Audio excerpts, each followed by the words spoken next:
আজকে আমরা কথা বলবো বেগম রোকেয়া বিশ্ববিদ্যালয় নিয়ে। বেগম রোকেয়া বিশ্ববিদ্যালয় স্থাপিত হয়েছে 2008 সালে। এই বিশ্ববিদ্যালয়ে বর্তমানে 7,000-এর বেশি শিক্ষার্থী অধ্যয়নরত আছে। এই বিশ্ববিদ্যালয় রংপুর শহর থেকে 5 কিলোমিটার দূরে অবস্থিত। বেগম রোকেয়া বিশ্ববিদ্যালয়ের আয়তন প্রায় 75 একর। বেগম রোকেয়া বিশ্ববিদ্যালয়ে কিছু বিভাগে সেশন জট আছে, আবার কিছু বিভাগে সেশন জট নেই। বিভাগ ভেদে সেশন জট 6 মাস থেকে 1 বছরের হয়ে থাকে।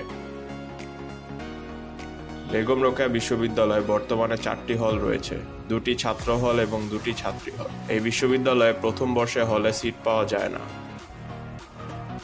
এই বিশ্ববিদ্যালয়ে শহরের নির্ধারিত রুটে নির্ধারিত সময়ে বাস সার্ভিস চলমান থাকে। বেগম রোকেয়া বিশ্ববিদ্যালয়ে টিউশন সুবিধা অনেক ভালো নয়, আবার অনেক খারাপও নয়। শহরে টিউশন সুবিধা মোটামুটি থাকলেও বেশিরভাগ ক্ষেত্রে সম্মানী হয়ে থাকে 1500 থেকে 2500-এর মধ্যে। এই বিশ্ববিদ্যালয়ের অনেক ক্লাব অ্যাক্টিভলি কাজ করে যাচ্ছে, আবার অনেক ক্লাব আছে যেগুলো অ্যাক্টিভ নয়। বেগম রোকেয়া বিশ্ববিদ্যালয়ে পড়তে হলে কোনো শিক্ষার্থী যদি হল সুবিধা না নেয়, তাহলে তার মাসিক খরচ হতে পারে 4000 থেকে 6000 টাকার মধ্যে। এই খরচ সম্পূর্ণ একটি শিক্ষার্থীর জীবনমানের সাথে সম্পর্কিত।